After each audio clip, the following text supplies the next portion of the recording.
شهر رمضان الذي أنزل فيه القرآن. أعوذ بالله من الشيطان الرجيم. إن الذين يتلون كتاب الله وأقاموا الصلاة وأنفقوا مما رزقناهم سرا وعلانية يرجون تجارة لن تبور ليوفيهم أجورهم ويزيدهم من فضله إنه غفور شكور. والذي أوحينا إليك من الكتاب هو الحق مصدقا لما بين يديه إن الله بعباده لخبير بصير. ثم أورثنا الكتاب الذين اصطفينا من عبادنا فمنهم ظالم لنفسه ومنهم مقتصد ومنهم سابق بالخيرات بإذن الله ذلك هو الفضل الكبير. جنات عدن يدخلونها يحلون فيها من أساور من ذهب ولؤلؤا ولباسهم فيها حرير وقالوا الحمد لله الذي أذهب عنا الحزن إن ربنا لغفور شكور.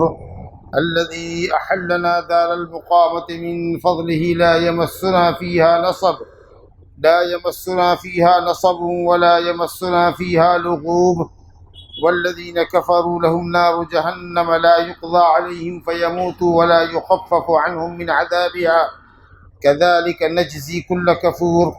وهم يصطرخون فيها ربنا أخرجنا نعمل صالحا غير الذي كنا نعمل أولم نعمركم ما يتذكر فيه من تذكر وجاءكم النذير فذوقوا فما للظالمين من نصير.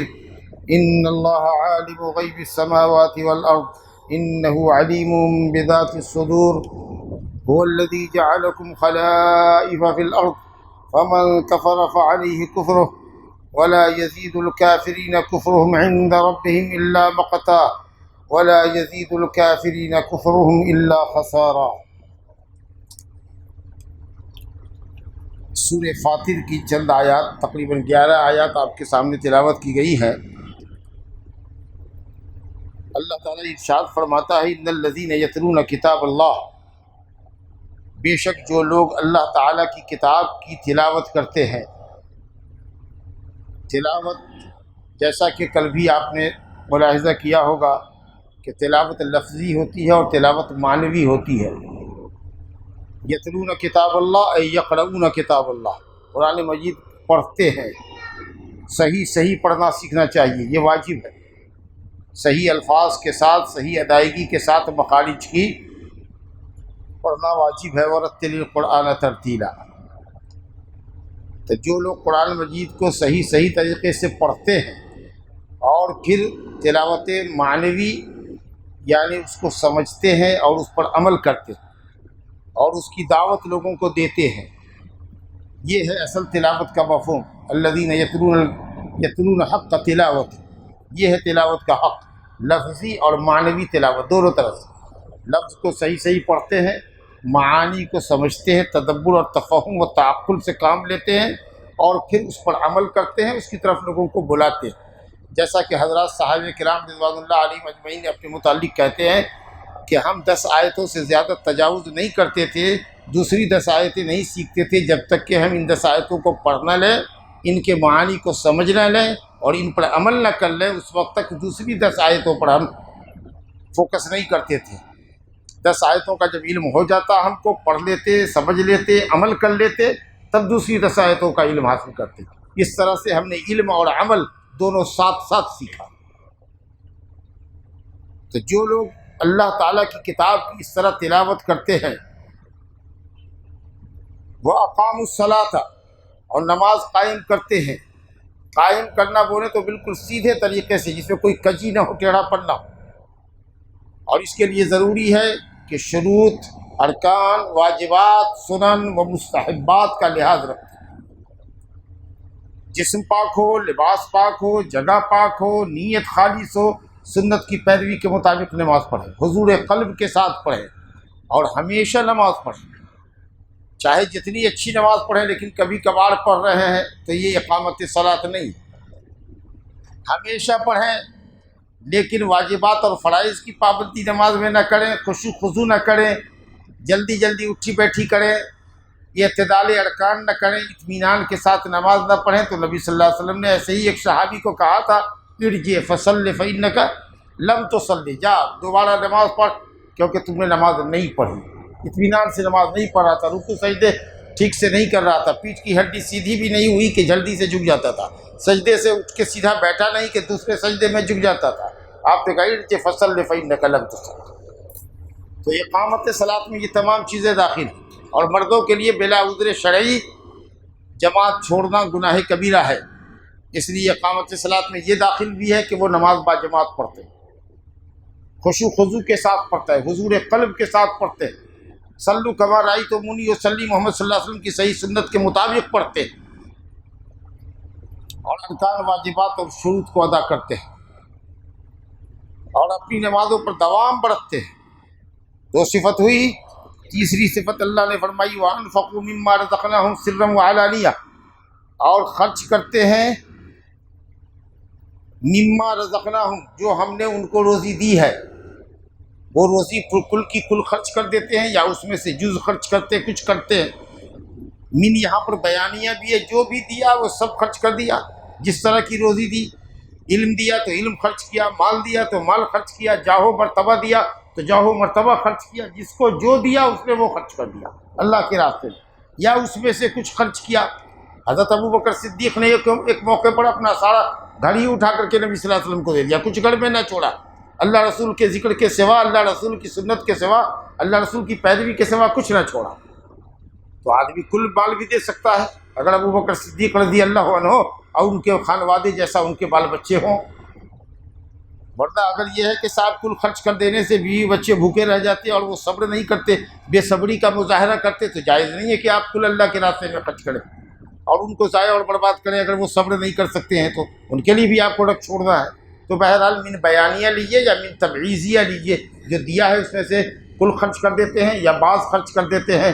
اب یہ خرچ کرنا نماز کے بعد آیا ہے، عام طریقے سے قرآن مجید میں نماز کے بعد زکوٰۃ کا ذکر آیا ہے، تو اس میں خرچ کرنے میں سب سے اول نمبر پر زکوٰۃ کی ادائیگی داخل ہے، اور اس کے علاوہ نفلی صدقات وغیرہ بھی کرتے ہیں.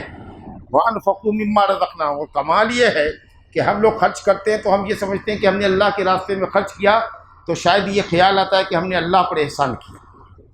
یہ اللہ پر احسان نہیں، اللہ کا ہم پر احسان ہے کہ اس نے ہم کو روزی عطا فرمائی، بہت ساروں کو محتاج بنایا ہے، بہت سوں کو محتاج بنایا ہے، اس نے ہم کو آپ کو پیسے والا بنایا ہے، اور پھر اللہ نے پیسے والا بنا کر کے خرچ کرنے کی توفیق بھی عطا فرمائی ہے. ورنہ کتنے ہیں جو کروڑوں کے مالک ہیں لیکن خرچ نہیں کر سکتے، اتنے بخیل ہیں کہ ہاتھ جیب تک نہیں جاتا.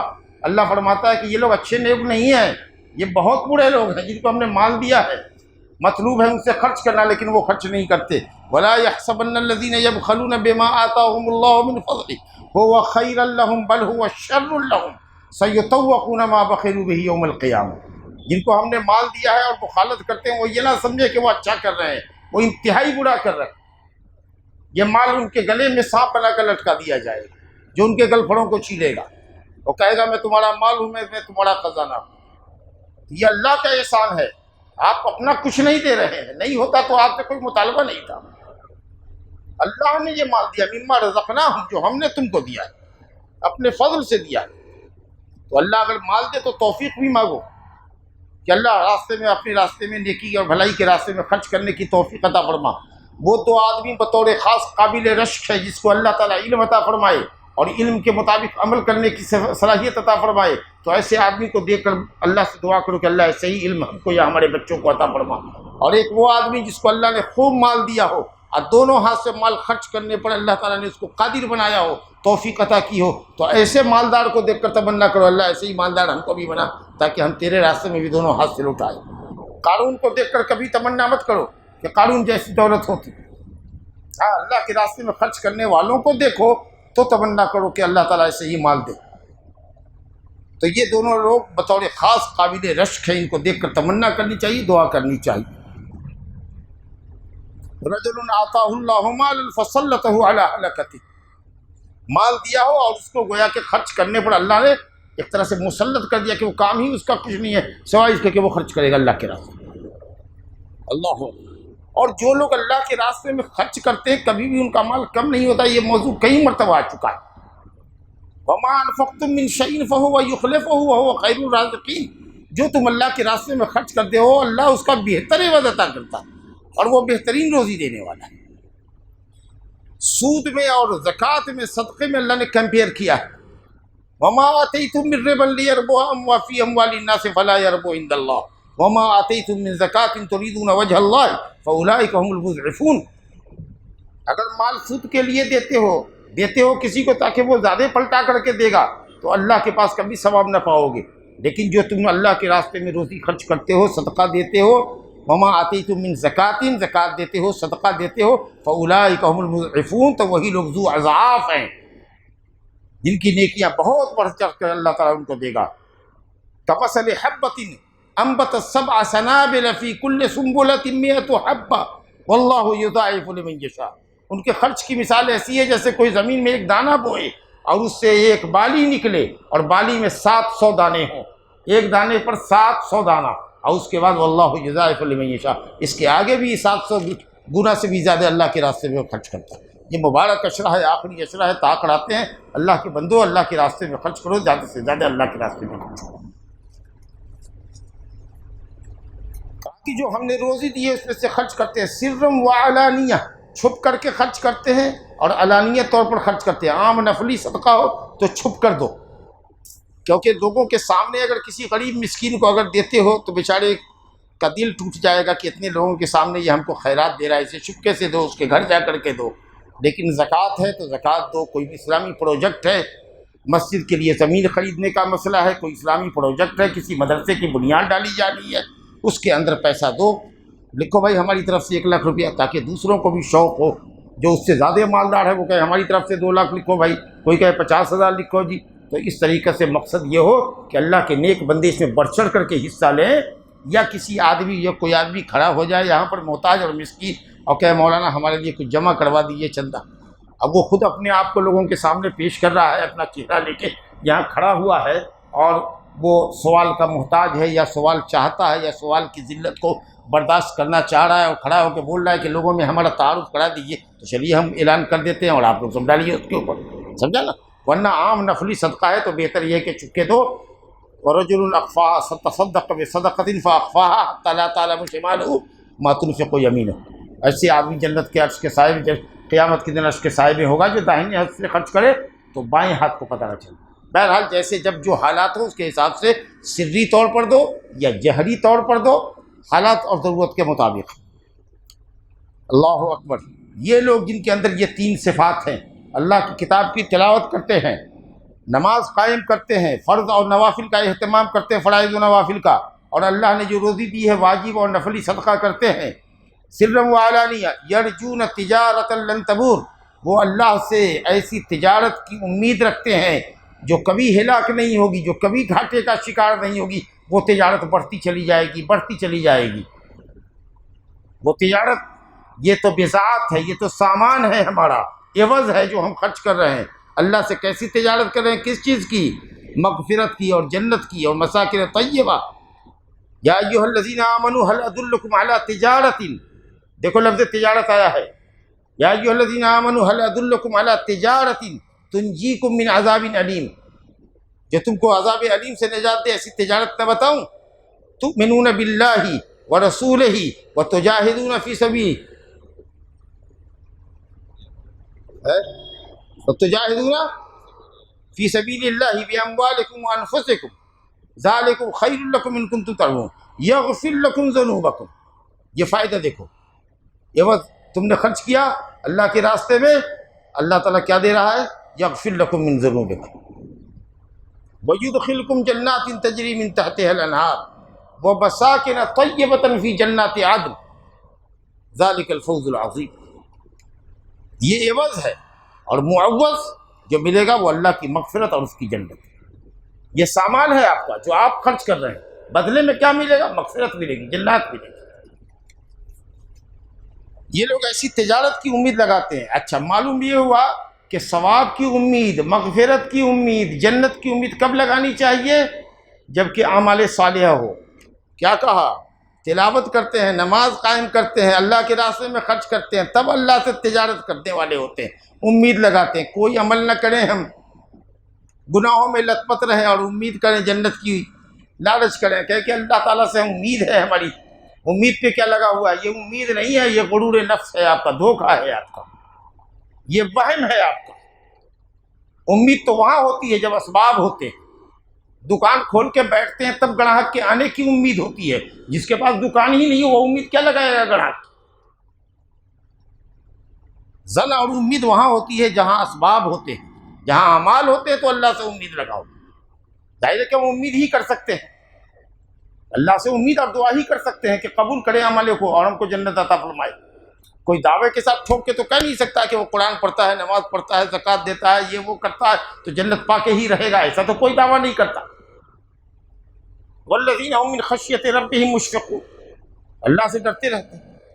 والذین یؤتون ما آتوا وقلوبهم وجلۃ انهم الی ربهم راجعون، سارے نیک اعمال کیا کرتے ہیں، اس کے باوجود بھی ڈرے رہتے ہیں کہ معلوم نہیں ہمارا عمل قبول ہوتا ہے کہ نہیں، تو اللہ سے تو امید ہی لگائیں گے نا، لیکن کب لگائیں گے؟ جب نیک اعمال کریں گے تب۔ برے عملوں میں پھنسے ہوئے ہیں، استکبار اور تکبر کر رہے ہیں اور آرزو لگائے ہوئے ہیں، یہ آرزو نہیں ہے۔ اللہ فرماتا ہے کہ کیا مقصد ہے ہمارا ان عبادتوں کے پیچھے، کیا مقصد ہے؟ کیوں بیٹھے ہیں آپ؟ کیوں نماز پڑھتے ہیں آپ؟ مقصد کیا ہے؟ لیوفیہم اجورہم، تاکہ اللہ ان کے اجر پورے عطا فرمائے، اور اجر سے مراد ثواب ہے۔ اس ثواب کی گارنٹی دینے کے لیے اللہ نے اس کو اجر کہا ہے۔ اللہ تو اس مزدور کی گارنٹی دے رہا ہے اور اس شخص سے جنگ کرنے کے لیے قیامت کے دن انتظار کر رہا ہے جو کسی مزدور سے پوری مزدوری کرا لے اور اس کو اجرت نہ دے۔ اللہ کہتا ہے میں اس کا خصم ہوں گا قیامت کے دن، اس سے جھگڑنے والا ہوں گا۔ جس نے اجیر رکھا، پوری مزدوری کرا لی، اس کی اجرت نہیں دی۔ جو اللہ دوسروں کے لیے جھگڑ رہا ہے وہ اللہ اپنے بندوں کو اپنے یہاں سے اجر سے کیسے محروم کرے گا؟ یہ آپ کے ثواب کی گارنٹی اللہ دے رہا ہے کہ آپ اس لیے نیکیاں کرتے ہیں کہ اللہ آپ کو پورا اجر دے۔ یہ صوفیوں کے عقیدے پر رد ہے جو یہ کہتے ہیں کہ ہم تو اللہ کی عبادت اللہ کے لیے کرتے ہیں، ہم بھی اللہ ہی کے لیے کرتے ہیں، ثواب طلب کریں گے، اللہ تعالیٰ راضی خوش ہوگا، جنت میں جائیں گے، اللہ کا دیدار نصیب ہوگا، اللہ ہی کے لیے تو یہ سب ہو رہا ہے۔ لیکن صرف محبت ہو، نہیں ثواب کی امید نہیں رکھو، جہنم سے خوف مت کھاؤ، صرف اللہ کی عبادت اللہ کے لیے کرو کہ تم کو اللہ سے محبت ہے۔ امت کے سب سے افضل انسان، سب سے افضل گروپ صحابہ کرام کے متعلق اللہ نے فرمایا محمد الرسول اللہ والذین معه اشداء علی الکفار رحماء بینہم تراہم رکعا سجدا یبتغون فضلا من اللہ ورضوان، اللہ تعالیٰ کا فضل اور اس کی رضا کی جستجو میں رکوع اور سجدہ کرتے ہوتے ہیں صحابہ کرام۔ یہ صوفیہ گمراہ کہتے ہیں نہیں، رضوان اور جنت اور ثواب کی امید نہ رکھو، اللہ کی رضا اور محبت چاہیے۔ اور خوارج یہ کہیں کہ اس لیے اعمال کرو کہ جہنم میں جانا ہے، خوف سے عمل کرو۔ اب مرجئہ کہے کہ صرف ثواب کی امید کر کے کرو، جہنم سے خوف مت کھاؤ۔ تو صوفیہ کہیں محبت، خوارج کہیں عذاب، مرجئہ کہیں ثواب، اہل سنت کہیں تینوں، اللہ کی محبت، ثواب کی امید اور اللہ کا خوف، یہ تینوں عبادت کے لیے رکن ہے، تینوں ساتھ ہونی چاہیے۔ اللہ سے محبت بھی ہو، ثواب کی امید بھی ہو، عذاب کا خوف بھی ہو۔ یدعون ربهم خوفا وطمعا ومما رزقناهم ينفقون لیوفیہم اجورہم، تاکہ اللہ ان کو پورا اجر دے۔ پورا تو اجر دے گا ہی، ثواب دے گا، ویزیدہم من فضلہ، اور اپنے فضل سے زیادہ فرمائے گا۔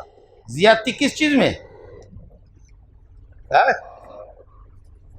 ثواب میں اضافہ فرمائے گا، 10 گنا دے گا، کم سے کم 700 گنا، 700 گنا سے بھی آگے۔ اور کس چیز میں اضافہ کرے گا؟ عمل میں بھی اضافہ کرے گا۔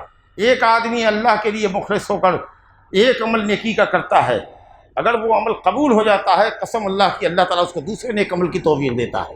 دوسرا عمل اس کا قبول ہوتا ہے، تیسرا عمل کرتا ہے، اعمال صالحہ کرنا بالکل اس کے لیے آسان کر دیتا ہے اللہ تعالیٰ۔ یہ ہے اللہ تعالیٰ کی طرف سے فضل اور زیادتی۔ برخلاف اس کے اگر کوئی ایک معصیت کرتا ہے، توبہ نہیں کرتا ہے، تو معصیت سے دوسری معصیت میں مبتلا ہوتا ہے، تیسری معصیت میں مبتلا ہوتا ہے، اس طرح گناہوں کا انبار جمع کرتا چلا جاتا ہے۔ تو اللہ تعالیٰ نیک عمل کرنے والوں کی عمر میں برکت دیتا ہے، اللہ تعالیٰ نیک عمل کرنے والوں کے اعمال میں برکت دیتا ہے، اللہ تعالیٰ نیک عمل کرنے والوں کے ثواب میں برکت دیتا ہے۔ انہ غفور شکور، یہ دو صفتیں اللہ تعالیٰ کی، وہ بڑا غفور ہے، گناہوں کو چھپانے والا اور گناہوں کا معاف کرنے والا، مواخذہ نہ کرنے والا، اور شکور کہ اس کی صفت یہ ہے کہ وہ کم عملوں پر زیادہ ثواب عطا کرتا ہے۔ اللہ شاکر ہے، بندوں کا شکر گزار ہوتا ہے، کا مطلب یہ ہے کہ کم عملوں پر زیادہ ثواب عطا کرتا ہے، یہ ہے اس کی شکر گزاری۔ اب نبی صلی اللہ علیہ وسلم کی عظمت اور قرآن کی عظمت کو دیکھیے، اللہ فرماتا ہے وَالَّذِي أَوْحَيْنَا إِلَيْكَ مِنَ الْكِتَابِ، اور وہ کتاب جو ہم نے آپ کی طرف وحی کی ہے، وَالَّذِي أَوْحَيْنَا إِلَيْكَ مِنَ الْكِتَابِ، وحی کس کو کہتے ہیں؟ اللہ رب العالمین کا اپنے کسی نبی اور رسول کے اوپر اپنی شریعت اتارنا، الاعلام، اعلام اللہ تعالی انبیاءہ ورسلہ بشریعت من شرائعہ، اللہ تعالیٰ کا اپنے کسی نبی اور رسول کو شریعت پہنچانا، شریعت سے باخبر کرنا، جس کے کئی طریقے ہیں۔ اللہ تعالیٰ وما کان لبشر ان یکلم الا وحیا او من وراء حجاب او یرسل رسولا فیوحی باذنہ ما یشاء، اللہ وحی کرتا ہے، اور عربی زبان میں وحی کہتے ہیں کسی کو کوئی چیز چپکے سے بتا دینا، ایسے بیٹھا ہوا کسی کو آنکھ سے اشارہ کر دیا، ہاتھ سے اشارہ کر دیا، چلو نکلو، یہ ہوئی وحی۔ بھئی کیا وحی ہوئی آپ کی؟ تو دونوں نکل گئے، ایک دونوں کا اشارہ، اس کونے سے لے کے اس کونے تک نظر لگی ہوئی تھی، اشارہ کر دیا، آنکھ سے نکل گیا۔ الاعلام بسرعہ فی خفائی، چپکے سے کسی کو کسی بات سے آگاہ کر دینا، بیٹھو، نکلو، چلو، ایسا کچھ کر دینا، ہاتھ کے اشارے سے، بھاؤں کے اشارے سے، آنکھ کے اشارے سے، سمجھا کہ نہیں؟ یا بغل میں ہے تو کان میں ہلکی سی کچھ بات کر دیا اور چپکے سے کھسک گئے، تو اس کو لغت میں کہتے ہیں وحی۔ لیکن جو وحی ہے شرعی، وہ ہے اللہ رب العالمین کا رسول کے ذریعے، یا دل میں القاء کے ذریعے، یا اومی ورائے حجاب، یا پردے کے پیچھے بیک ساؤنڈ کے ذریعے، سمجھا کہ نہیں؟ اپنی شریعت سے اپنی نبیوں کو، رسولوں کو باخبر کرنا۔ بہرحال یہ کتاب اللہ کے نبی ہم نے آپ کی طرف وحی کی ہے، وحی اوپر سے یہ کتاب آئی ہے، یہ اللہ کا کلام ہے، یہ مخلوق نہیں ہے، یہ کلام اللہ، اللہ کا کلام ہے۔ یہ کتاب ہے جو لوح محفوظ میں لکھی ہوئی ہے، جو فرشتوں کے ہاتھ میں صحیفوں کے شکل میں لکھ کے دی گئی ہے۔ یہ کتاب ہے جو 2 جلدوں کے درمیان مصحف کے اندر لکھی گئی، جو سینوں میں محفوظ ہے، مصاحف میں لکھی ہوئی ہے، لوح محفوظ میں لکھی ہوئی ہے، جو اللہ ہی کی طرف سے آئی ہے اور اسی کی طرف پلٹ جائے گی۔ منہ بدا وإلیہ یعود، هو الحق، وہی حق ہے، جو ہم نے کتاب آپ کی طرف وہی کی ہے، اتاری ہے، وہی حق ہے، سچی باتوں کی طرف رہنمائی کرنے والی کتاب، صحیح خبر کی نشاندہی کرنے والی کتاب، احکام شریعت جتنے بھی ہیں اس کے اندر، چاہے بجا لانے سے تعلق رکھتے ہوں یا بچنے سے ہو، مبنی بر عدل اور انصاف ہیں، کوئی قانون کہیں نہیں ہے جس میں جور اور ظلم ہو، تمام باتیں صحیح۔ هو الحق، اس کا مطلب یہ ہے کہ قرآن کے خلاف اگر کوئی بھی چیز ہے تو بالکل واللہ باطل ہے۔ قرآن کے خلاف اگر کوئی بھی بات ہے، اللہ کے اس کلام کے خلاف، تو باطل ہے، هو الباطل۔ اگر یہ هو الحق ہے تو اس کے علاوہ اس کے مخالف میں جو ہے هو الباطل، وہی باطل ہے۔ مصدقا لما بین یدیہ، یہ کتاب اپنی اگلی کتابوں کی تصدیق کرتی ہے، تمام آسمانی کتابوں کی تصدیق کرتی ہے، توریت کی، انجیل کی، زبور کی، صحف ابراہیم اور موسیٰ، کہ یہ سب اللہ تعالیٰ کی کتابیں ہیں، اللہ کے کلام ہیں، جو اپنے اپنے وقت کے نبیوں پر اتاری گئے، کلام اتارے گئے، تمام کتابوں کی تصدیق کرتی ہے۔ اس کی اہم تعلیمات کو قرآن نے اپنے اندر محفوظ کر رکھا ہے۔ تو قرآن مجید تمام آسمانی کتابوں کی تصدیق کرتی ہے، اور قرآن مجید مصدق بھی ہے، تمام آسمانی کتابوں نے بھی اس کی تصدیق کی ہے۔ کون سی آسمانی کتاب ہے جس میں قرآن مجید کی بشارت نہ ہو؟ کون سا رسول ہے جس میں نبی صلی اللہ علیہ وسلم کی بشارت آنے کی نہ دی ہو؟ انہ لفی زبر الاولین، اللہ کہتا ہے کہ یہ پہلے صحیفوں کے اندر بھی قرآن مجید کے متعلق لکھا ہوا ہے کہ قرآن آئے گا، یہ آخری کتاب ہوگی۔ وَإِنَّهُ لفی زبر الاولین، اولین انبیاء کرام کے زبر کے اندر، صحیفوں کے اندر قرآن مجید کی نشاندہی موجود ہے۔ اور اللہ رب العالمین نے تمام انبیاء سے وعدہ لیا ہے، وَإِذْ أَخَذَ اللَّهُ مِيثَاقَ النَّبِيِّينَ لَمَا آتَيْتُكُم مِّن كِتَابٍ وَحِكْمَةٍ ثُمَّ جَاءَكُمْ رَسُولٌ مُصَدِّقٌ لِّمَا مَعَكُمْ لَتُؤْمِنُنَّ بِهِ وَلَتَنصُرُنَّهُ قال أقررتم وأخذتم على ذلكم إصري قالوا أقررنا قال فاشهدوا وأنا معكم من الشاهدين۔ اللہ نے نبیوں سے بشارت، نبیوں سے وعدہ لیا کہ اگر تمہارے زمانے میں محمد رسول اللہ صلی اللہ علیہ وسلم آتے ہیں تو آپ کو ان کو فالو کرنا۔ بعض علماء نے کہا، تو مفسرین نے، کہ اللہ نے تمام نبیوں سے وعدہ لیا کہ جس نبی کی زندگی میں دوسرا نبی آئے اس کی وہ تصدیق کرے، اور اگر چلا جاتا ہے تو اپنی قوم کو کہہ کے جائے کہ آگے جو رسول آنے والا ہے، نبی آنے والا ہے، اس کی تصدیق کرو۔ ایک تفسیر تو یہ ہے، اور دوسری تفسیر یہ ہے کہ تمام انبیاء سے اللہ نے عہد لیا کہ جو آخری نبی آخری زمان صلی اللہ علیہ وسلم آئیں گے ان پر آپ ایمان لانا، لَتُؤْمِنُنَّ بِهِ وَلَتَنصُرُنَّهُ۔ اللہ نے کہا قَالَ أَقْرَرْتُمْ وَأَخَذْتُمْ عَلَىٰ ذَلِكُمْ إِصْرِي، تم نے اقرار کیا اور میرے اس ثقیل عہد کو پورا کرنے کا وعدہ کیا، اس معنی العہد الثقیل۔ قالوا اقررنا، ہم نے اللہ اقرار کیا۔ قال فاشهدوا، گواہ رہو، وانا معکم من الشاہدین، اور میں بھی تمہارے ساتھ گواہ ہوں تمہاری اس اقرار پر۔ مصدقا لما بین یدیہ ان اللہ بعبادہ لخبیر بصیر، بے شک اللہ اپنے بندوں پر انتہائی خبر رکھنے والا ہے، انتہائی چھپی ہوئی باتوں کی خبر رکھنے والے کو خبیر کہتے ہیں، اور بصیر انتہائی دیکھنے والا ہے۔ اس میں ترغیب بھی ہے، ترہیب بھی۔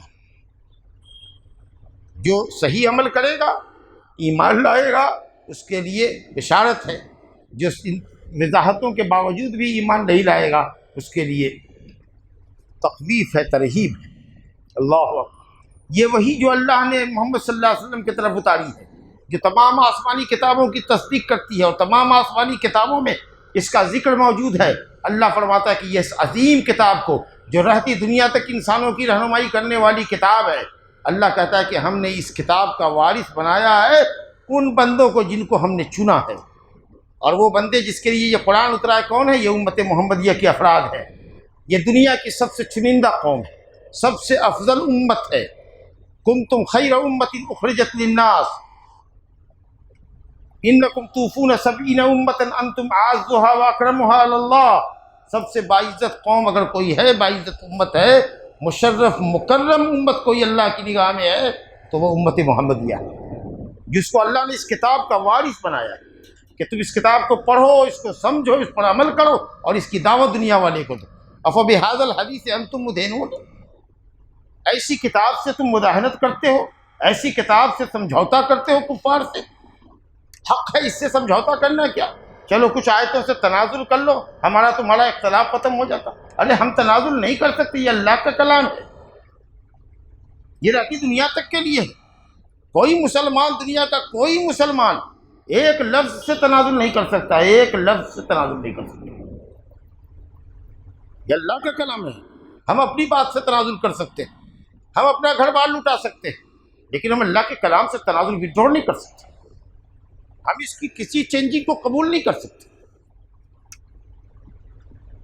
تو جس کو اللہ نے اس کتاب کا وارث بنایا ہے وہ سب سے افضل امت ہے اللہ کی نگاہ میں۔ اصطفینا من عبادنا، ہمارے بندوں میں چنندہ بندے ہیں، وہ سلیکٹڈ بندے ہیں، اور یہ جو بندے ہیں ہم لوگ، ان میں ہمارے جیسا ظالم بھی ہے، اور آپ جیسوں کے ایسا مقتصد درمیانی بھی ہے، اور کچھ آپ میں کے جو سابقین بالخیرات ہیں ان جیسا سابقین بالخیرات ہے۔ تین کیٹیگری میں امت ہے بٹی ہوئی۔ منہم فمنہم ظالم لنفسہ، ان میں کچھ لوگ ہیں جو اپنے نفس پر ظالم ہیں، اپنے نفس کا حق مارنے والے ہیں۔ ظالم بولے تو نقص، ظلم مانے نقص، کمی۔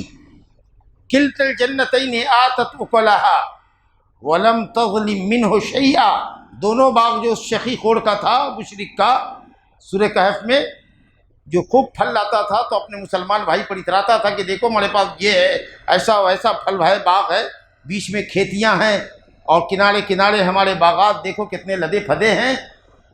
تو کہا تلک الجنت آتت اکلہا، اپنا پھل لاتی تھی، وَلَمْ يَظْلِم مِّنْهُ شَيْئًا، اور کچھ بھی کبھی کوئی کم نہیں ہوتا تھا اس میں، پھل بھرپور آیا کرتا تھا۔ تو ظلم مانے کمی، آدمی جب گناہ کرتا ہے تو اپنے آپ پر ظلم کرتا ہے، کمی کرتا ہے، اپنے حق کو ختم کرتا ہے، اپنی حیثیت کو گویا ملیہ میٹ کرتا ہے، اپنا بگاڑتا ہے، رب العالمین کا کچھ نہیں بگاڑتا۔ بہرحال اس میں ظالم لنفسہ ہی ہیں، گنہگار بھی ہیں، وہ ہیں جن سے واجب بھی چھوٹتا ہے اور گناہ کبیرہ کا بھی ارتکاب ہوتا ہے، وہ ہم جیسے لوگ ہیں۔ وَمِنْهُمْ مُقْتَصِدٌ، اور بعض اس امت کے اندر وہ بھی ہیں جو مقتصد ہیں، درمیانی راہ پر ہیں، جو واجبات کو ادا کرتے ہیں، حرام سے بچتے ہیں، لیکن ہاں نوافل نہیں کرتے۔ فرض نماز پڑھا چل دیا، فرض روزہ رکھا چل دیا، کبھی نفلی روزہ نہیں، فرض حج کر کے آئے چل دیا، زکوٰۃ مال کی دیا، کبھی نفلی صدقات کرنے کی توفیق نہیں ہوتی، حرام سے بچتے ہیں لیکن مکروہ کرتے ہیں، واجبات ادا کرتے ہیں، مستحبات سے بچتے ہیں، حرام سے بچتے ہیں لیکن مکروہات سے تعلق رکھتے ہیں، یہ ہیں مقتصد۔ وَمِنْهُمْ سَابِقٌ بِالْخَيْرَاتِ بِإِذْنِ اللَّهِ، اور اللہ کی اذن سے، یہ سب لوگ اللہ ہی کے اذن سے کرتے ہیں، کوئی بغیر اللہ کی توفیق کے کچھ نہیں کرتا۔ اور کچھ ان میں ہیں جو سابقون بالخیرات، نیکیوں میں سبقت کرنے والے لوگ ہیں، جو واجبات و مستحبات بھی ادا کرتے ہیں اور حرام کے ساتھ ساتھ مکروہات سے بھی پرہیز کرتے ہیں، یہ سابقون بالخیرات۔ اللہ اکبر۔ آپ دیکھیے سب سے پہلے اللہ نے ظالم لنفسہ کا ذکر کیا، ظالم لنفسہ کا، تاکہ ہم جیسے گنہگار اللہ کی رحمت سے مغفرت سے مایوس نہ ہوں۔ معافی کا دروازہ کھلا ہوا ہے ظالموں، اللہ سے معافی مانگو اپنے گناہوں کی۔ اور مقتصد کا ذکر اس کے بعد کیا، اور سب سے جو اچھے لوگ تھے، جو سپر کوالٹی ہے سابقون بالخیرات، اس کا ذکر اللہ نے سب سے بعد میں کیا، تاکہ وہ اپنے عجب اور کبر میں مبتلا نہ ہوں کہ ہم تو سابقین بالخیرات، اس لیے تمہارا ذکر بعد میں کرتے ہیں۔ نیز جنت میں زیادہ تعداد ظالم لنفسہ کی ہوگی، نیک عمل کرنے والے جن سے کوئی برائی نہ ہو یا مستحب بھی نہ چھوٹے، مکروہ کا بھی ارتکاب نہ ہو، ایسے لوگ کم ہوں گے، ایسے لوگ کم ہوں گے۔ الذین آمنوا وعملوا الصالحات وقلیل ما ہم، وہ بہت کم ہوں گے، زیادہ تر مجرمین کی تعداد ہوگی جن کو اللہ تعالیٰ اپنے فضل سے معاف کرے گا، شفاعت کرنے والوں کی شفاعت سے جہنم سے کرا سے ہٹا کر جنت کی راہ پہ لگاوے گا، یا جہنم سے نکال کر کے جنت میں ڈالے گا، ایسے لوگوں کی تعداد جنت میں زیادہ ہوگی، تو اس لیے ان کا ذکر کیا گیا کہ وہ جنت میں زیادہ ہوگی، ٹھیک ہے، یا اس لیے کہ یہ ظالم لنفسہ ہی مایوسی کے شکار نہ ہو، اللہ سے اپنے گناہوں کی معافی چاہے۔ وَذَلِكَ هُوَ الْفَضْلُ الْكَبِيرُ، اور اس سے بڑا کوئی فضل نہیں ہو سکتا، بہت بڑا یہ فضل ہے، اس سے بڑا فضل کیا ہوگا؟ لوگ سمجھتے ہیں کہ فضیلت یہ ہے کہ ہمارے پاس محل جیسا مکان ہو، لگژری گاڑی ہو، خوبصورت بیوی ہو، کئی بیٹے ہوں ہمارے آگے پیچھے کھڑے ہوں ہماری خدمت کے لیے، یہ فضل ہے۔ واللہ یہ فضل نہیں ہے، فضل یہ ہے کہ آدمی اللہ رب العالمین کے واجبات اور فرائض کو ادا کرے، مکروہات سے بچے، مستحبات کی بھی بجا آوری کرے، اللہ رب العالمین کا نیک بندہ بن کے رہے، کچھ گناہ ہو جائے تو توبہ کر لے، اس سے بڑی فضیلت اور کچھ نہیں ہو سکتی۔ جنات عدن یدخلونها، یہ تینوں کیٹیگری کے جو لوگ ہیں، ظالم لنفسہ، مقتصد اور سابق بالخیرات، یہ جنات عدن یدخلونها، جنات عدن میں یہ سب داخل ہوں گے۔ قسم اللہ کی، آنکھ کے آنسو سے یہ واو لکھنے کے لائق ہے، یدخلونها، وہ سب داخل ہوں گے، یدخلوها نہیں، یدخلونها جمع کا صیغہ ہے، اللہ کہتا ہے سب کو جنت دیں گے۔ اب اس سے بڑی ڈھارس بندھانے والی آیت ظالموں کے لیے کیا ہو سکتی ہے؟ گنہگاروں کے لیے، جو واجبات کو ترک کرتا ہے، گناہ کبیرہ کا مرتکب ہے، جو زناکار ہے، جو شراب نوشی کرنے والا ہے، جو چور ہے، مکار ہے، جو سود خوار ہے، جو رشوت خور ہے، اس سے اچھی اس کو کیا موقع اس کو اللہ تعالیٰ دے گا کہ تو اپنے گناہ سے توبہ کر کے آ میری جنت عدن میں داخل ہو جائے۔ اللہ تعالیٰ کے سامنے آنسوئے ندامت بہاؤ، اپنے گناہوں کی سیاہی دھلو اللہ تعالیٰ سے۔ اللہ کہتا ہے یدخلونها، تم سب جنت میں داخل ہو۔ علماء نے کہا کہ آپ کے آنسو سے اس آیت کو لکھو، اس واو کو لکھو، بڑا ہے، یہ نہیں کہا کہ وہ صرف سابقون بالخیرات کو جنت دے گا، مقتصد کو جنت دے گا، ہم جیسے ظالموں کو بھی اللہ تعالیٰ کہہ رہا ہے کہ تو بھی آئے گا جنت، گناہ سے توبہ تو کر۔ یدخلونها یحلون فیہا من اساور من ذہب، جہاں تم کو ہم سونے کے کنگن پہنائیں گے۔ یہاں ایک سونے کی انگوٹھی پہننے کے لیے مومن موحد ترس رہا ہے، چاہتا ہے لیکن نہیں پہن سکتا کیونکہ یہ حرام ہے، کروڑوں پتی ہے لیکن حرام ہے، نہیں پہن سکتا سونے کی انگوٹھی، ہیرے جواہرات کی پہن سکتا لیکن سونا نہیں پہن سکتا۔ تو اللہ کہتا ہے ہم سونے کا کنگن پہنائیں گے، لولون موتیوں کا کنگن پہنائیں گے، ہیرے جواہرات کا کنگن پہنائیں گے۔ اور اللہ تعالیٰ نے کہا وَحُلُّوا أَسَاوِرَ مِن فِضَّةٍ وَسَقَاهُمْ رَبُّهُمْ شَرَابًا طَهُورًا إِنَّ هَذَا كَانَ لَكُمْ جَزَاءً وَكَانَ سَعْيُكُمْ مَشْكُورًا۔ سورہ دہر میں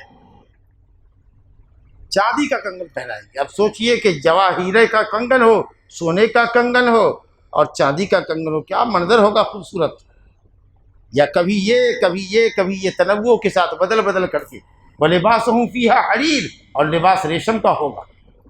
ریشم میں بھی دنیا بھر کی کوالٹی ہے، موٹا ریشم تو پتلا ریشم تو رنگین ریشم تو وائٹ ریشم تو وغیرہ وغیرہ۔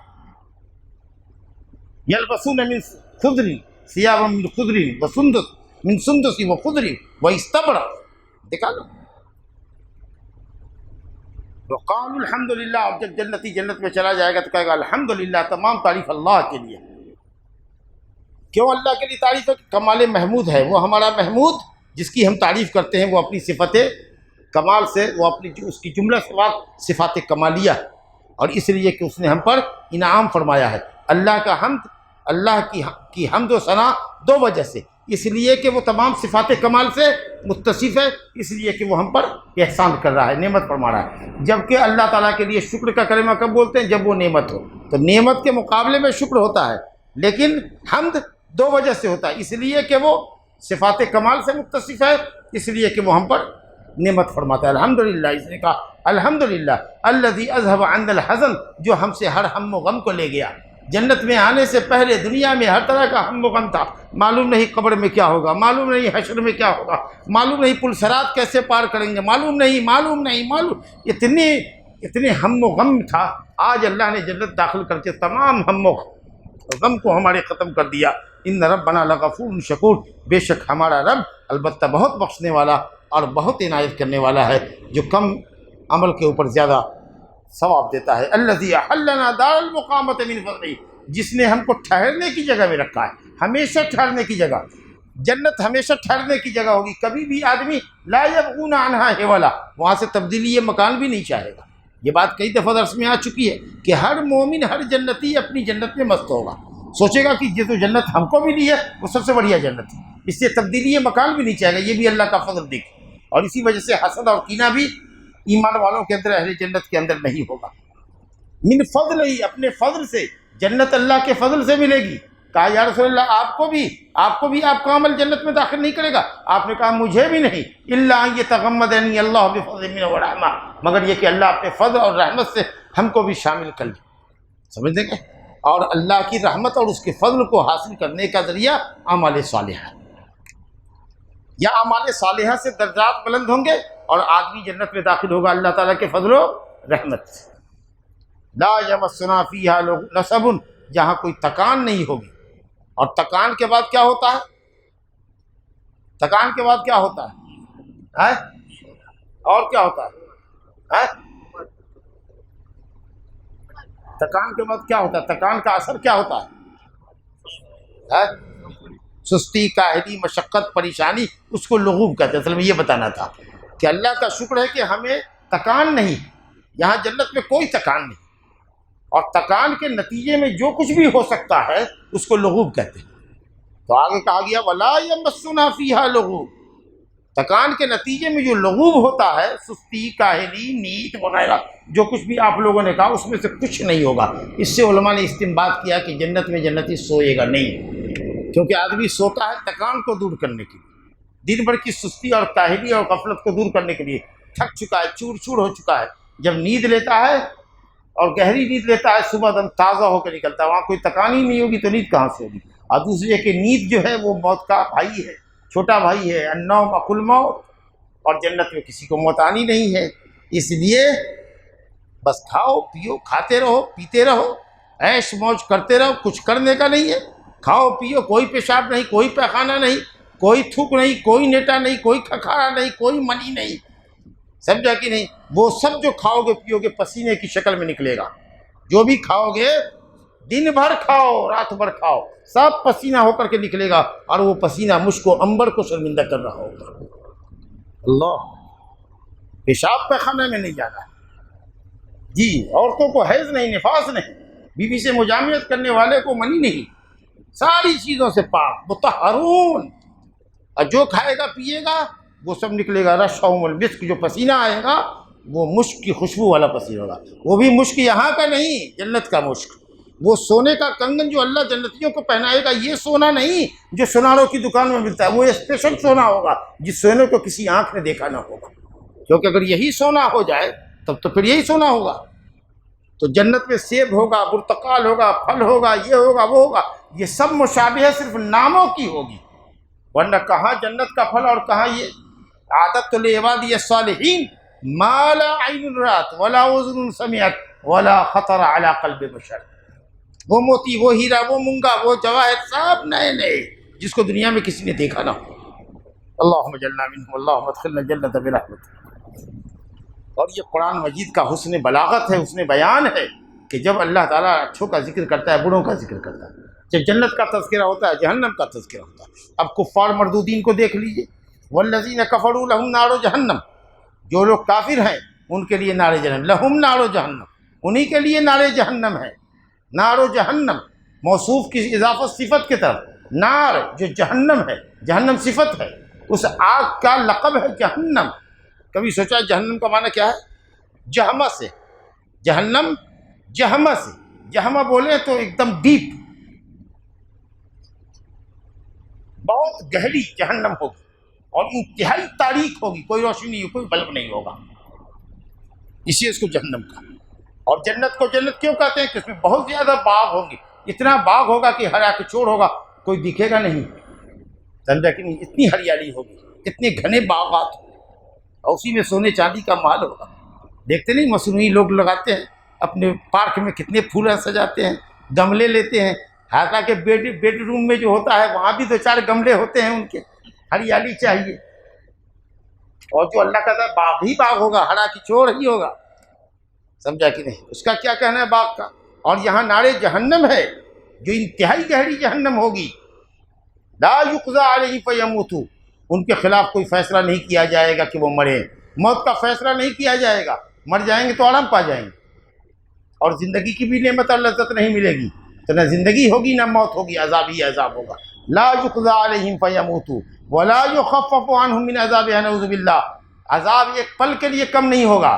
خفف عنا یوم من العذاب، کون ادعوا ربکم، فرشتوں سے کہیں گے جہنم کے داروغوں سے، اپنے تو منہ نہیں ہے کہ اللہ سے دعا کریں، یہاں تو منہ چڑھاتے تھے، اللہ تعالیٰ کی توحید والوں کا منہ چڑھاتے تھے، تو وہاں اللہ کو بھی نہیں پکار سکیں گے، داروغ جہنم کو کہیں گے آپ دعا کر دیجیے نا ہمارے لیے، خفف عنا یوم من العذاب، ایک دن کم کر دیں، بس ایک دن، ہر دن نہیں چاہتے، ایک دن زندگی کا مزہ چاہتے ہیں، بس ہمیشہ کے لیے عذاب ہٹا دے، نہیں ہر دن کے لیے نہیں، ایک دن بس، کہا نہیں کچھ نہیں ہوگا، کہیں گے وَنَادَوْا يَا مَالِكُ لِيَقْضِيَ عَلَيْنَا رَبُّكَ، اے مالک، اے داروغ جہنم، کہو اللہ رب العالمین کو کہ موت دے دے، وَنَادَوْا يَا مَالِكُ لِيَقْضِيَ عَلَيْنَا رَبُّكَ قَالَ إِنَّكُمْ مَاكِثُونَ، یہی ادھر چھاڑو، کہیں نہیں نکلنا ہے، موت بھی نہیں آئے گی، جب جب چمڑا جل جائے گا چمڑا بدل دیں گے، عذاب مسلسل ہوتا رہے گا۔ کل بھی بتایا تھا نا کہ معتزلہ اور خوارج کہتے ہیں کہ رہتے رہتے رہتے رہتے رہتے جہنم میں آگ کی صفت بن جائے گی جہنمیوں کی، پھر آگ میں ہی ان کو مزہ آئے گا۔ اللہ کہتا ہے کہ عذاب کا مزہ چکھو، ذوقوا عذاب السعیر، ذوقوا عذاب الحریق، یہ معتزلی کہتا ہے مردود کہ جہنم میں رہتے رہتے ان کی طبیعت جہنمی بن جائے گی، تو جہنم میں ان کو تکلیف نہیں ہوئے گی۔ لا حول ولا قوت الا باللہ۔ اللہ کہتا ہے کذالک نجزی کل کفور، ہر کافر کو ہم ایسے ہی سزا دیتے ہیں۔ وہم یصطرخون فیہا، اور چیخیں گے چلائیں گے، صرخ یصرخ چیخنا، اور استرخ یسترخ پوری طاقت سے چیخنا، خوب واویلا کریں گے، اس میں خوب واویلا کریں گے، اور استغاثہ اور فریاد کریں گے۔ اب زبان پر آ رہا ہے ربنا ربنا اخرجنا، ہم کو اس سے نکال دے اللہ، ہمارے رب ہمارے نکال دے اس سے، نعمل صالحا غیر الذی کنا نعمل، اب نیکی کر کے آئیں گے اس کے خلاف جو ہم کرتے تھے۔ اب یہاں اقرار کر رہے ہیں کہ دنیا میں جتنا کچھ کر رہے تھے کوئی نیکی نہیں تھی، اب جو جائیں گے تو اب نیکی کر کے آئیں گے، سمجھا؟ لیکن یہ بھی ہم نے پہلے بتایا ہے آپ کو کہ یہ بھی محض عذر ہوگا اعتذار کے لیے کہ کسی طریقے سے جہنم سے نکل جائیں، اور پھر جب دنیا میں آئیں گے تو اس کی چکا چوندھ میں ایسے گم ہو جائیں گے کہ پھر پہلے سے بھی زیادہ ویٹرن ہو جائیں گے۔ اللہ کہتا ہے سورہ انعام میں وَلَوْ رُدُّوا لَعَادُوا لِمَا نُهُوا عَنْهُ وَإِنَّهُمْ لَكَاذِبُونَ وَإِنَّهُمْ كَاذِبُونَ یہ لَكَاذِبُونَ کیا ہے؟ لَكَاذِبُونَ جی وَلَوْ رُدُّوا اگر ہم ان کو پلٹا دیں لَعَادُوا لِمَا نُهُوا عَنْهُ تو جن کاموں سے ان کو روکا گیا ہے گا وہی کام یہ کریں۔ یہ جھوٹے ہیں جو کہہ رہے ہیں کہ ہم کو پلٹا دیں، ہم نے قبول کریں گے، حالانکہ یہ تو ہوگا ہی نہیں، لیکن اگر آ جاتے ہیں تو پھر وعدہ بھول جائیں گے۔ تو ہم عمل کریں گے وہ عمل جو ہم اس عمل کے علاوہ جو ہم کرتے رہے اب کہیں گے۔ اللہ تعالیٰ دو بات بتا رہا ہے، میں نے عذر مکمل کر دیا، میں نے تمہارا عذر ختم کر دیا، میں نے اپنی طرف سے حجت مکمل کر دی۔ اولم نعمرکم ما یتذکر فیہ من تذکر، کیا ہم نے تم کو اتنی عمر نہیں دی تھی کہ جس میں آدمی نصیحت حاصل کر لے؟ بڑی بڑی باتیں کرتا تھا، 45 سال کا ہو گیا، 50 سال کا ہو گیا، 70 سال کا ہو گیا، پھر بھی نہیں سمجھ میں آیا تھا کہ حق کیا ہے نہ حق کیا ہے۔ اتنی عمر تو بہت ہوتی ہے سمجھنے کے لیے، سب چیز کی پرکھ تمہارے اندر تھی، لیکن باطل اور صحیح دھرم میں پرکھ نہیں عطا کیا تھا، اس کے لیے کبھی نہیں سوچا، خالی دشمنی میں لگا رہا اسلام کے، ذرا سا ادھین بھی تو کرتا اسلام کا، تھوڑا سا قرآن تو پڑھتا، اطمینان سے تو پڑھتا ہے تاکہ تم کو سمجھ میں آتا، ہو سکتا ہے تمہاری آنکھ پر پڑا ہوا پردہ ہٹ جاتا۔ اتنی عمر نہیں دیا تھا ہم نے۔ وَجَاءَكُمُ النَّذِيرُ، اور ہماری طرف سے ڈرانے والا بھی آیا تھا۔ وَإِن مِّنْ أُمَّةٍ إِلَّا خَلَا فِيهَا نَذِيرٌ، دنیا میں کوئی قوم نہیں گزری مگر اللہ تعالیٰ نے اسے ڈرانے والا بھیجا۔ حضرت نوح علیہ السلام پہلے نبی ہیں جس نے اپنی قوم کو شرک سے ڈرایا۔ دعوت قومی لیلا ونہارا، جی دعوت قومی لیلا ونہارا فلم یزدہم دعائی الا فرارا وانی کلما دعوتہم لتغفر لہم جعلوا اصابعہم فی آذانہم واستغشوا ثیابہم واصروا واستکبروا استکبارا، تو کان میں انگلیاں ٹھوستے تھے، چہرہ چھپا لیتے تھے، راستہ کٹ کے منہ سے نکل جاتے تھے کہ وہ دیکھے نہیں بلائے نہیں۔ اور یہ نبی آخر الزمان جو آخری نذیر بن کر کے آیا اور اس کی دعوت کو علماء پھیلا رہے ہیں اور جہنم سے ڈرا رہے ہیں، تو نے اس نبی کو بھی کہا کہ اجعل الآلہۃ الہا واحدا، اتنے سارے آئیڈلس کو اتنے سارے بتوں کو چھوڑ کے صرف ایک اللہ کی پرستش کریں، اتنے سارے پیروں کو چھوڑ کر کے، اتنی ساری درگاہوں کو چھوڑ کر کے صرف ایک اللہ کے در کے بھکاری بنے؟ نہیں، ہم کو بھکاری رہنے تو 100 دروازے کا، جا تو بھکاری رہا، جا تو 100 دروازے پر سر ماتھا ٹیک، ہم تو صرف ایک کے پاس ٹکیں گے جس کے پاس سب کچھ ہے۔ سمجھا کہ وہ ایک سجدہ جسے تو گراں سمجھتا ہے 1000 سجدوں سے دیتا ہے آدمی کو نجات۔ آدمی جب ایک اللہ کا ہو جاتا ہے تو سب سے بے نیاز ہو جاتا ہے، اور اگر توحید نہیں ہے تو یہاں درگاہ پہ جھکے گا، وہاں جھکے گا، وہاں جھکے گا، بلی کتا مار کے لوگوں نے دفن کیا ہوگا وہ بھی سوچے گا کہ یہاں ہماری حاجت پوری ہوتی ہے، وہاں بھی ایک سجدہ ٹیک دے گا، یہی کرتا پھرے گا۔ تو کیا ہم نے تمہارے پاس نذیر نہیں بھیجا تھا جو تم کو ڈرائے چتائے؟ فذوقوا چکھو، فما للظالمین من نصیر، تم جیسے ظالموں کا کوئی مددگار نہیں ہے، کوئی سفارشی نہیں ہے، کوئی اللہ کے عذاب کو تم سے ہٹا نہیں سکتا۔ ان اللہ عالم غیب السماوات والارض، یہ باتیں کون کہہ رہا ہے؟ وہ اللہ عالم الغیب کہہ رہا ہے جو زمین اور آسمان کے چھپے ہوئے رازوں کو جانتا ہے، مطلق غیب کا جاننے والا ہے، جس کو کوئی مخلوق نہ جانتی ہو وہ غیب اللہ جانتا ہے۔ انہ علیم بذات الصدور، وہ تو سینے کے اندر جو ہے اس میں بھی جو بات چھپی ہوئی ہے، سینے کے اندر کیا ہے؟ دل، اور دل عقل کی جگہ ہے، عقل دل میں ہوتا ہے۔ عقل کہاں ہوتی ہے؟ دل میں ہوتی ہے عقل، فکر۔ تو سینوں کے اندر جو دل ہے تمہارے، اور دل میں جو تم نے چھپا رکھا ہے اس کو بھی اللہ جانتا ہے۔ انہ علیم بذات الصدور هو الذی جعلکم خلائف فی الارض، وہی اللہ ہے جس نے تم کو زمین میں خلائف بنایا، خلیفہ کی جمع ہے۔ باپ بوڑھا ہوا تو بیٹا جوان ہوا، بیٹا بوڑھا ہوا تو پوتا جوان ہوا، ایک حکومت گئی تو دوسری حکومت آئی، ایک پارٹی کی حکومت گئی تو دوسری پارٹی آئی، مسلمان حکومت کر کے گیا ہے تو اب کافروں کی حکومت آ رہی، پھر کافر جائیں گے، پھر مسلمان آئیں گے، سمجھا کہ نہیں؟ اس طریقے سے حکومتیں بدلتی رہی، افراد بدلتے رہے، ایک کے بعد ایک خلیفہ آتا رہا۔ فمن کفر فعلیہ کفرہ، سن لو جو کفر کرے گا وہ خود اپنے کفر کی سزا بھرے گا، بھگتے گا، اللہ کا کچھ نہیں بگڑے گا۔ بلکہ کافر اگر کفر کرتا ہے تو جس قدر کفر میں زیادہ بڑھتا جاتا ہے اسی قدر وہ اللہ تعالیٰ کے غضب کا زیادہ شکار ہوتا چلا جاتا ہے۔ جو آگ متتا ہے نا وہ اپنی آگ میں جلدی جلتا ہے، جو لوگ مت رہے ہیں آگ ان کو متنے دو۔ وما یزید الکافر ولا یزید الکافرین، کافروں کا کفر جتنا بڑھے گا اللہ کا عذاب اتنا بھڑکے گا اور وہ اللہ کی گرفت میں آئیں گے۔ ولا یزید الکافرین کفرهم الا خسارا، اور کافروں کا کفر جتنا بڑھے گا اتنا ہی وہ خسارے میں پڑیں گے۔ اور مومنوں تمہارا ایمان جتنا بڑھے گا اور تمہارے اعمال جتنے بڑھیں گے تم اتنے ہی اللہ رب العالمین کے مقرب بنو گے۔ اللہ تعالیٰ اپنے فضل و کرم سے ہم سب لوگوں کو اپنے قریب رہنے والوں بندوں میں اور نیکیاں کر کے اللہ سے قربت حاصل کرنے والے بندوں میں ہمارا آپ کا شمار فرمائے۔ انہ تعالی سمیع مجیب، وصلی اللہ علی نبینا محمد وعلی آلہ وصحبہ اجمعین، وآخر دعوانا الحمد للہ رب العالمین۔